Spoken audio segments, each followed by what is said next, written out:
Any objective assessment of President Joe Biden's performance in the aftermath of the Hamas attack on Israel, regardless of your opinion on the Middle East conflict and Biden's policies in the region, would conclude he has been steady, clear, and focused on policy outcomes. Time equals 400 ms. greater than, whereas Donald Trump's performance has been peevish, erratic, and focused on himself. After I wrote about this subject in last Thursday's newsletter, more information about Trump's recent comments has come to light, which I believe crystallizes his bizarrely egocentric approach to foreign policy. Time equals 400 ms. greater than. But first, here's what's leading the Washington Monthly website.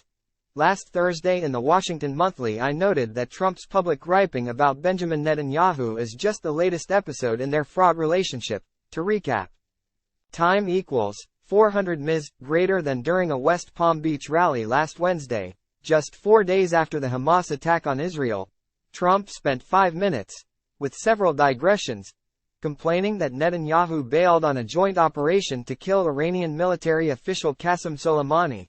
Then after Trump went ahead, falsely took the credit. Time equals 400 ms. greater than. Considering West Palm Beach has one of the biggest Jewish populations in America, this was not exactly pandering to the audience.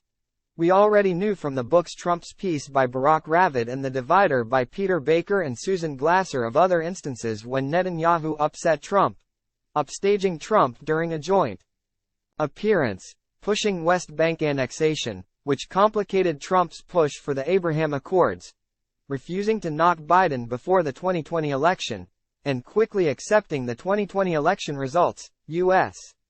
officials familiar with the planning said Trump's comments are entirely false. They were never on board with it, said a former senior White House official, referring to the Israelis. They always thought it was a dangerous and destabilizing idea.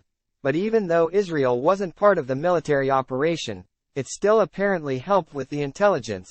Israeli intelligence helped confirm Soleimani's location for American intelligence officials, NBC News first reported at the time.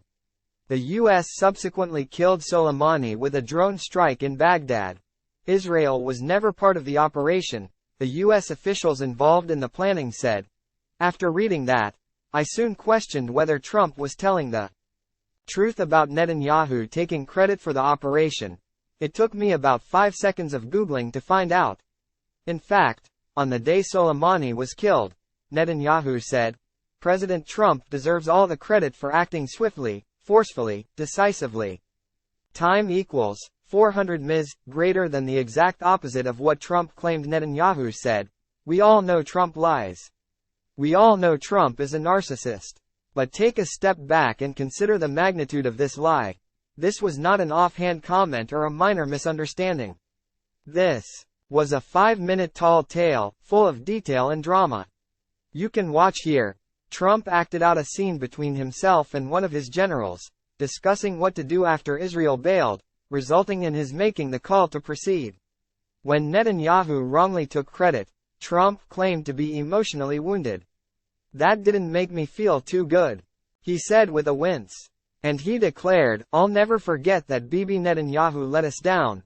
There was absolutely no logical reason to make up such a ludicrous and easily disprovable story about the Israeli Prime Minister in the midst of the worst outbreak of Middle East violence in 50 years while speaking in one of the most Jewish communities in America.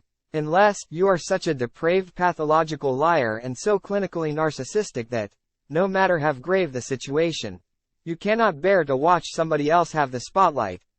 With so much unsettling news surrounding us, one more Trump lie may not register on our radar.